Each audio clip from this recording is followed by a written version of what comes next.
The grandfather clock in our living room had just struck 11 when I heard my husband's car pull into the driveway. I was sitting in his favorite leather armchair, the one he'd bought to celebrate his promotion to senior partner at his law firm 15 years ago, waiting in complete darkness. My hands weren't shaking anymore. They had been trembling for 3 days straight, ever since I'd discovered the truth. But now they were steady as stone. The front door opened, and I heard Richard's familiar footsteps, the confident stride of a man who believed he controlled everything in his life, including me. "Margaret, are you still up?" His voice carried that carefully constructed concern he'd perfected over the years, the same voice that had whispered, "I love you," to me for a quarter of a century, the same voice that, as I'd recently learned, had been whispering the same words to someone else. I didn't answer. I simply clicked on the lamp beside me. Richard froze in the doorway, briefcase still in hand. For a moment, I saw something flicker across his face. Was it fear? Guilt? After 25 years, you'd think I could read my husband like a book, but apparently I hadn't known him at all. "What are you doing sitting in the dark?" he asked, forcing a laugh. "You nearly gave me a heart attack." "Did I?" I replied, my voice eerily calm. "That would be convenient for you, wouldn't it, Richard?" His smile faltered. I watched his Adam's apple bob as he swallowed hard. "What are you talking about? Is everything okay?" I reached beside me and lifted a manila folder, the one that had arrived 3 days ago from the private investigator I'd hired 2 months prior, the one containing photographs, text messages, hotel receipts, and every damning piece of evidence I needed. "Sit down, Richard. We need to talk about Brittany." The color drained from his face so fast I thought he might actually have that heart attack after all. Let me take you back, not to the moment I discovered the affair, we'll get there, but to the beginning, because you need to understand what I gave up, what I sacrificed, and why what I said to Richard that night left him utterly speechless. I met Richard Harper in the spring of 1998. I was 23 years old, fresh out of law school, one of only 12 women in my graduating class. I had graduated top 5, had offers from 3 prestigious firms, and dreams bigger than the Texas sky I'd grown up under. Richard was 28, already making a name for himself at Morrison & Associates. He was handsome in that old money way, square jaw, salt and pepper hair that was just starting to salt, and eyes so blue they reminded me of the swimming pool at my grandmother's country club. He pursued me with a kind of intensity I'd never experienced. Flowers at my desk every Monday, handwritten notes quoting my favorite poets, weekend trips to the coast where we'd walk barefoot on the beach and talk about our futures. "You're the most brilliant woman I've ever met," he told me one night 3 months into our relationship. "But more than that, you're kind. You see people, Margaret, really see them." I believed him. God help me, I believed every word. When he proposed on Christmas Eve, 1999, I said yes without hesitation. And when he just suggested, he emphasized, that 2 lawyers in one household might create conflicts of interest, that perhaps I could delay my career just a little while we started our family, I agreed to that too. "It'll just be for a few years," he promised. "Once the kids are in school, you can go back. I'll support whatever you want to do." 25 years later, I was still waiting for a few years to end. I became Margaret Harper, homemaker. I threw dinner parties that landed Richard clients worth millions. I raised our 3 children, James, Elizabeth, and Thomas, volunteering at their schools, coaching their soccer teams, editing their college essays. I transformed our house into a home featured in Southern Living magazine twice. I learned to smile at firm events, while partners' wives whispered about how sweet it was that I'd chosen to stay home. I gave Richard everything: my youth, my career, my identity. And in return, In return, he gave me Brittany Mitchell, a 26-year-old paralegal with Instagram-perfect lips and a body that hadn't carried 3 children. It started with a gym membership. At 52, Richard had never voluntarily exercised a day in his life. He golfed for business, but actual gym time? Never. So when he announced 6 months ago that he joined an exclusive fitness club downtown, my antenna went up. Then came the phone guarding. The man who used to leave his phone lying around like it was a coaster suddenly treated it like nuclear codes. Passwords changed, screen tilted away whenever I walked by. Work stuff, he'd say dismissively. Then the late nights, the overnight business trips that seemed to multiply, the way he stopped reaching for me in bed. I told myself I was being paranoid. 25 years of marriage, 3 wonderful children, a beautiful home. Why would he risk all of that? Richard was many things, but he was practical, logical. An affair was the most illogical thing a senior partner at a prestigious law firm could do. But the final straw came on a random Tuesday afternoon. I was dropping off dry cleaning at our usual place, the one Richard had used for 20 years. Mrs. Chen, the owner, had watched our children grow up. She knew us. "Mrs. Harper," she called out as I was leaving. Wait, you forgot suit jacket in back, the one Mr. Harper dropped off last week, the gray one with—" She paused, her face scrunching in confusion. "With perfume smell? I had to clean 3 times. My blood ran cold. Richard hadn't worn that gray suit to work in months. I knew because I was the one who coordinated his wardrobe. I took the jacket home. I smelled it, and underneath the dry cleaning chemicals, there it was, faint but unmistakable. Something floral, something young, something that wasn't mine. The next day, I hired a private investigator. His name was Marcus Webb, a former detective with the Austin Police Department who now specialized in marital investigations.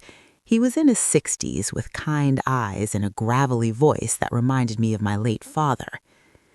"I've been doing this for 30 years, Mrs. Harper," he told me at our first meeting. "I want to prepare you. Most of the time when a spouse suspects something, they're right. The ones who are wrong usually don't hire people like me in the first place. Are you sure you want to know?" I looked him straight in the eye.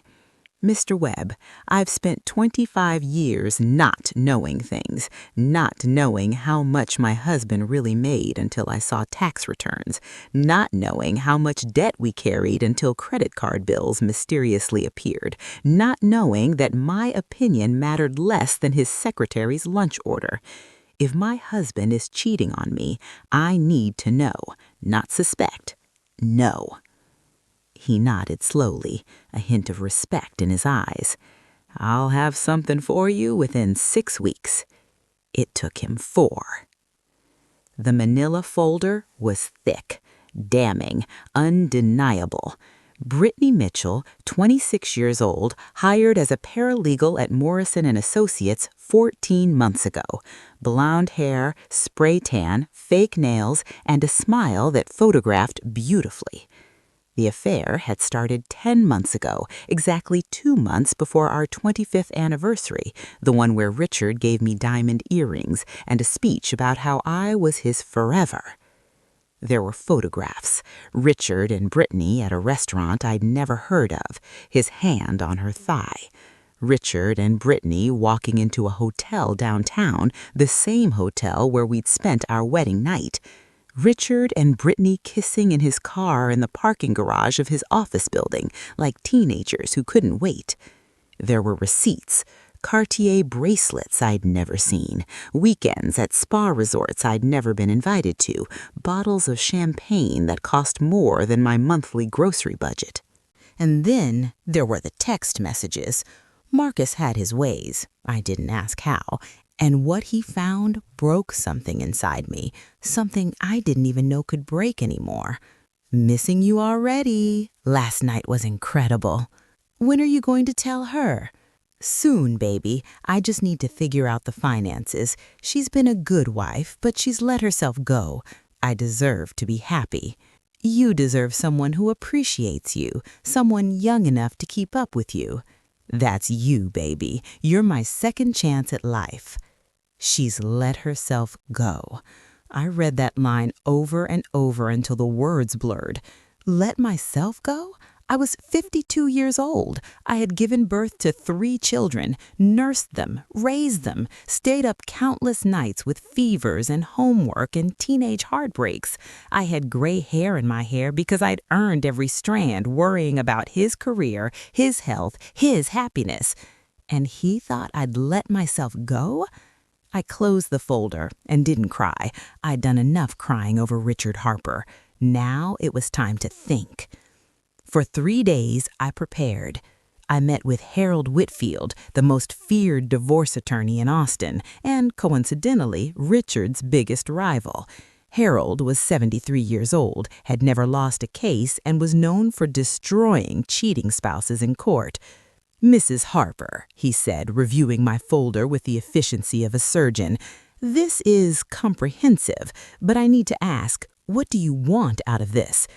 I'd thought about this question for 3 sleepless nights. I want my life back, the life I gave up for him, and I want him to know exactly what that life was worth. Harold smiled, the smile of a predator who'd just spotted wounded prey.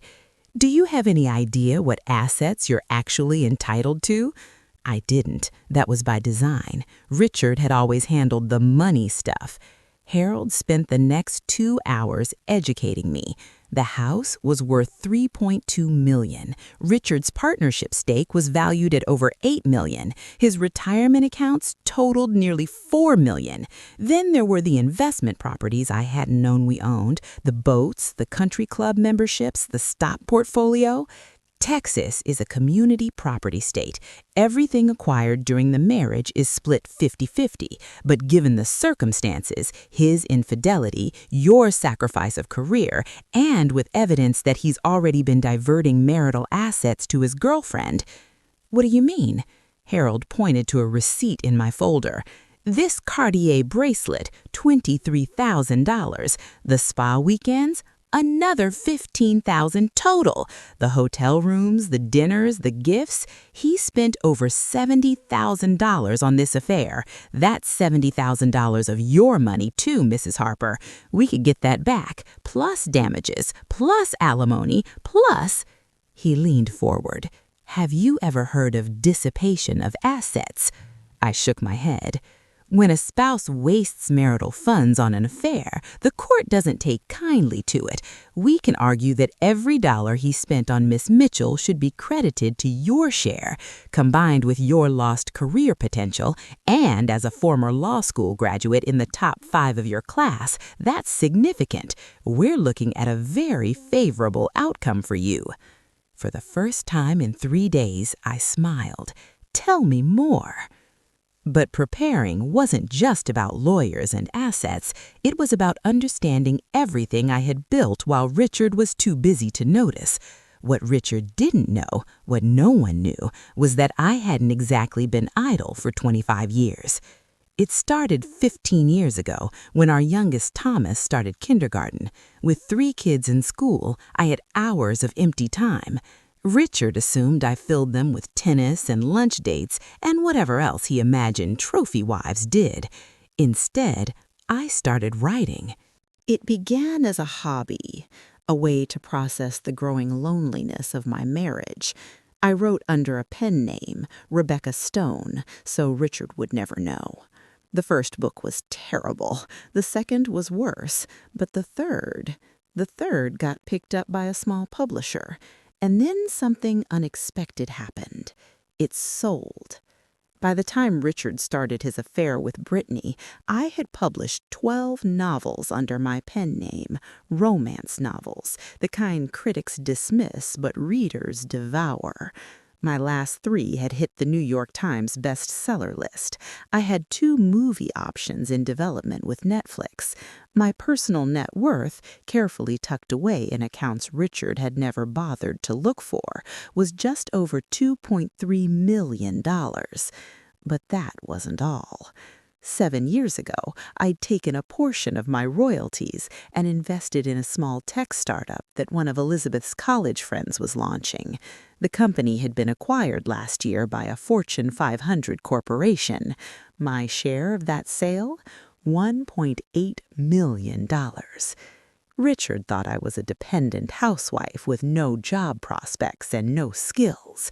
Richard thought I needed him. Richard was about to learn how very, very wrong he was.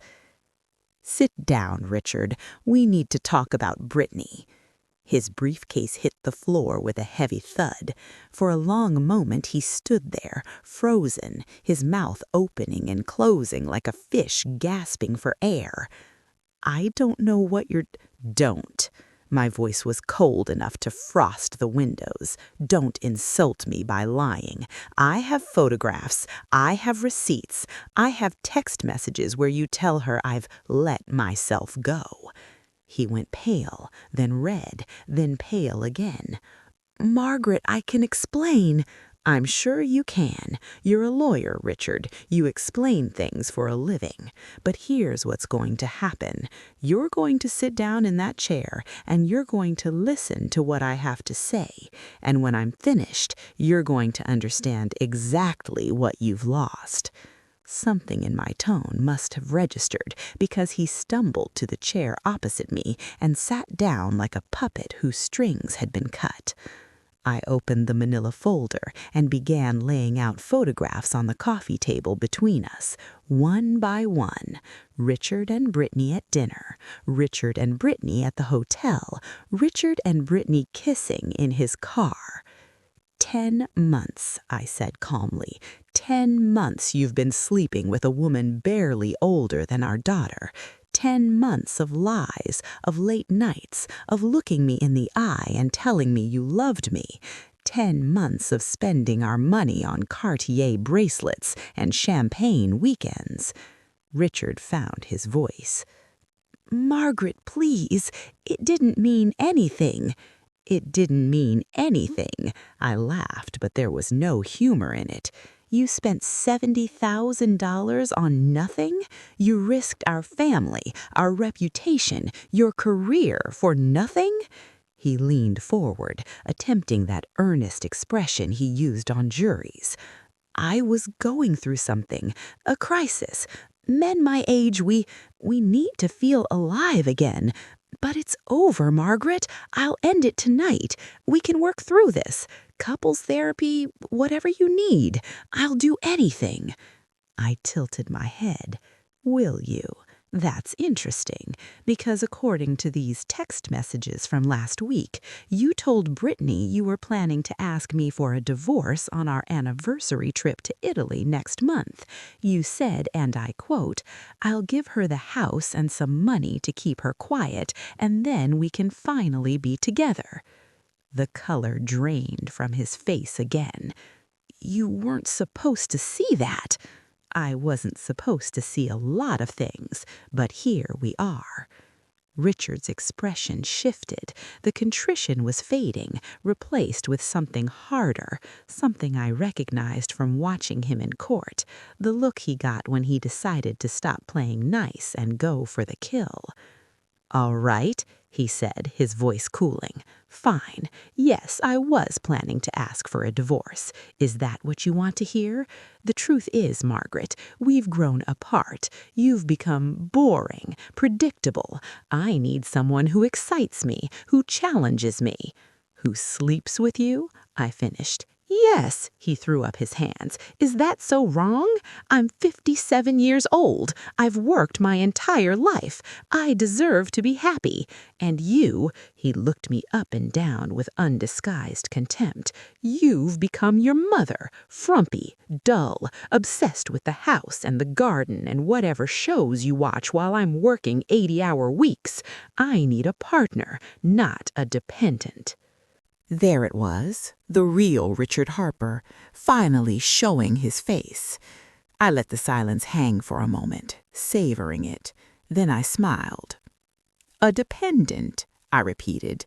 "That's what you think I am." "That's what you are." He was gaining confidence now, settling into his courtroom persona. "Let's be practical here, Margaret. You haven't worked in 25 years. You have no income, no career prospects, no assets of your own. Without me, you have nothing. So before you start making threats or demands, let me remind you who holds the power in this situation." He leaned back, crossing his arms. The smug expression on his face was almost worth what came next. "Now," he continued, "if you want to make this easy, we can discuss an amicable divorce. I'll be generous. I'll give you the house and a reasonable settlement. You can start over. Find yourself. Take up painting or whatever divorced women do these days. But if you want to fight me," he chuckled, "I'm a senior partner at one of the best law firms in Texas. I know every judge, every attorney, every trick in the book. You won't win, Margaret. You'll just exhaust yourself trying." I waited until he was finished. Then I waited a little longer, letting him marinate in his own arrogance. "Are you done?" He blinked, thrown off by my calm. Yes. "Good. Now it's my turn." I reached into the side table drawer and pulled out a second folder, the one I'd prepared with Harold Whitfield's help. "First, let's discuss assets. You seem to think you'll give me the house and some money. That's generous, Richard, truly. But here's what the law says. Texas is a community property state. That means everything we've acquired during our marriage is split equally. The house, your partnership stake, your retirement accounts, the 3 investment properties in South Austin you thought I didn't know about. All of it. 50-50. Richard's smile wavered. "Those properties are in my name." "Irrelevant. Acquired during marriage. Community property. I have Harold Whitfield reviewing the documents as we speak." Now he went pale for a different reason. Everyone in Austin legal circles knew Harold Whitfield. "You hired Harold?" "I did. He sends his regards, by the way. He mentioned something about looking forward to seeing you in court." Richard opened his mouth, then closed it, opened it again. For a man who made his living with words, he seemed to be having trouble finding any. "But that's not all," I continued. "The $70,000 you spent on Brittany, that's called dissipation of marital assets. Harold assures me that every penny will be credited to my share in the divorce settlement. Plus, given your infidelity and my documented sacrifice of career potential, we're asking for 60% of all assets, not 50. Given that I graduated in the top 5 of my law school before I gave up everything for your career, the judge is likely to agree." Richard's face was now an alarming shade of purple. "You can't prove—" "I can prove everything, Richard. I have photographs, financial records, and testimony from 4 different witnesses who saw you with your girlfriend, including, I should mention, Martin Forbes." Richard's jaw dropped. Martin Forbes was the managing partner at Morrison & Associates, the man who would decide Richard's future at the firm. "Martin? Martin knows?" "Not yet," I smiled sweetly, "but I imagine he will when the divorce becomes public. These things have a way of getting around, don't they? I wonder how the firm's biggest clients will feel about their trusted attorney's judgment when they learn he's been cheating on his wife with a 26-year-old paralegal, a paralegal who, I should add, he was supervising directly. HR nightmare, wouldn't you say?" Richard's hands were trembling now. "Margaret, you wouldn't—" "I wouldn't? After what you've done to me? After calling me boring, frumpy, a dependent? After 25 years of putting your career before mine, your needs before mine, your happiness before mine?" I leaned forward. "Watch me." He looked like he might be sick. "What do you want? Money? The house? I'll give you whatever you want. Just please don't destroy my career." "Oh, I don't want to destroy your career. That would be petty." I paused. "But I do want you to understand something important. I pulled out the third folder, the one containing my royalty statements, my investment returns, my net worth. You called me a dependent. You assumed that because I stayed home, because I raised our children, because I supported your career, that I was worthless, that I had nothing. I slid the folder across the table to him. Take a look. Richard's hands shook as he opened it. I watched his expression shift from confusion to disbelief to something approaching horror as he flipped through the pages. What is this? That, Richard, is my career, the one I built while you thought I was watching television and becoming my mother. I couldn't keep the satisfaction out of my voice.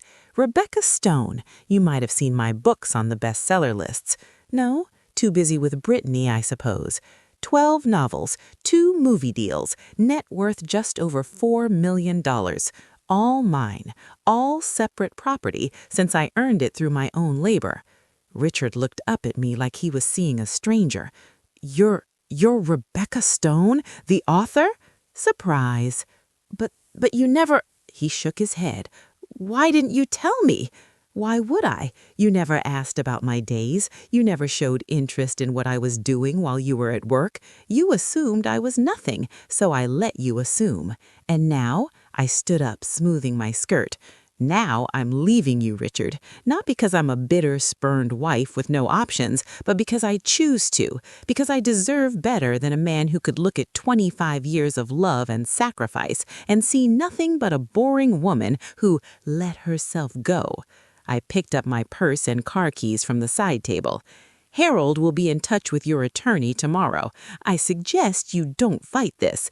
Given your affair, your dissipation of assets, and your position of power over Brittany at the firm, potential sexual harassment implications, by the way, a court battle would not go well for you.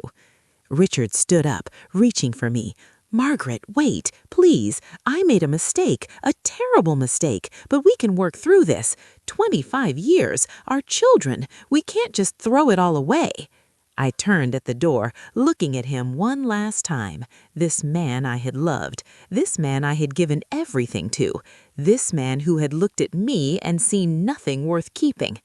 You threw it away, Richard, the moment you decided I was boring, the moment you decided you deserved someone younger, someone more exciting, the moment you decided that 25 years of partnership, of raising children together, of building a life together, wasn't enough for you.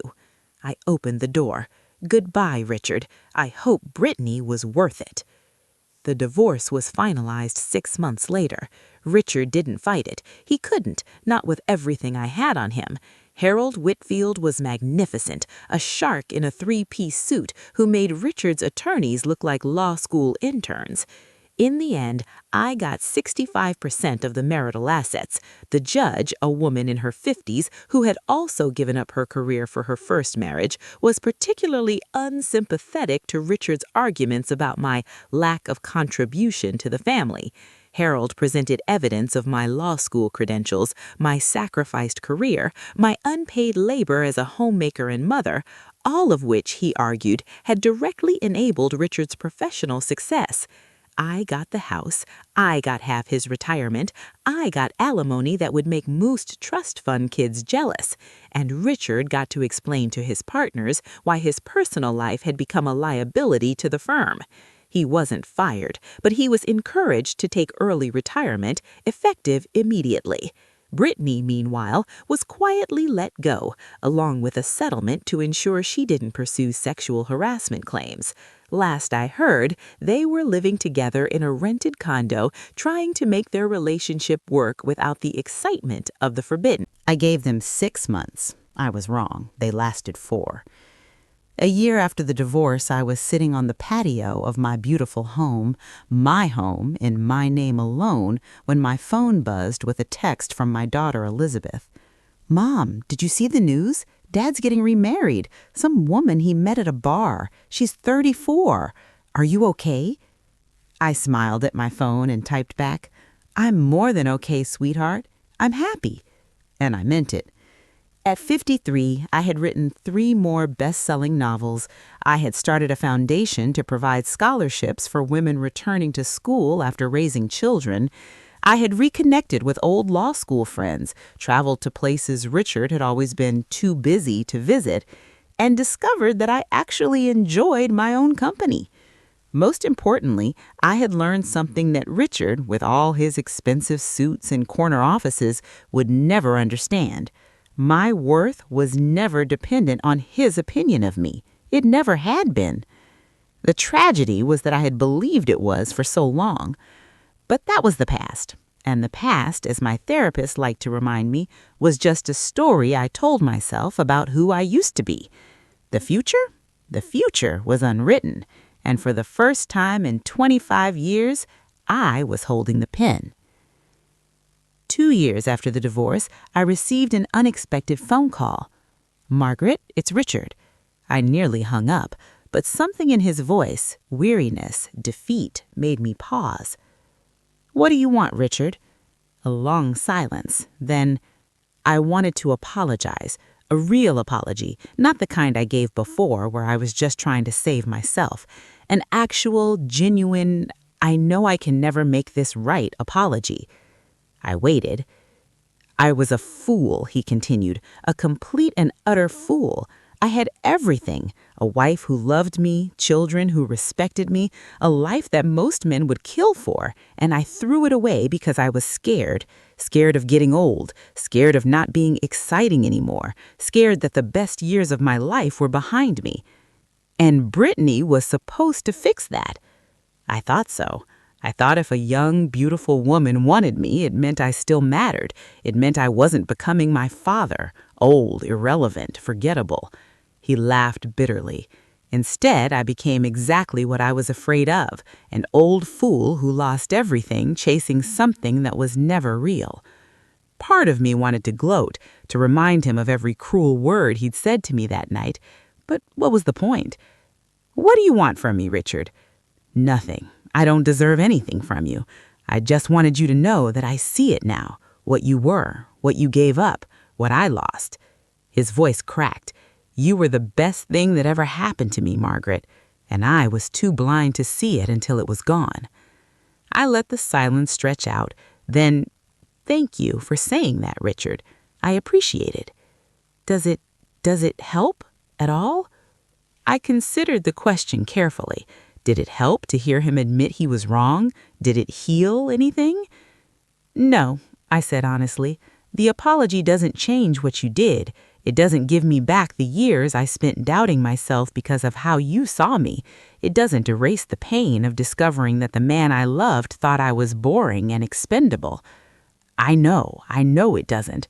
"But," I interrupted, "it's not about what you did anymore, Richard. It's about what I did after. I rebuilt my life. I discovered who I am without you defining me. And honestly, I'm happier now than I ever was in our marriage. So your apology doesn't change what happened, but it doesn't need to. I've already moved on." Another long silence. When Richard spoke again, his voice was thick with emotion. "I'm glad, Margaret. Truly, you deserve to be happy." "I know. I finally do."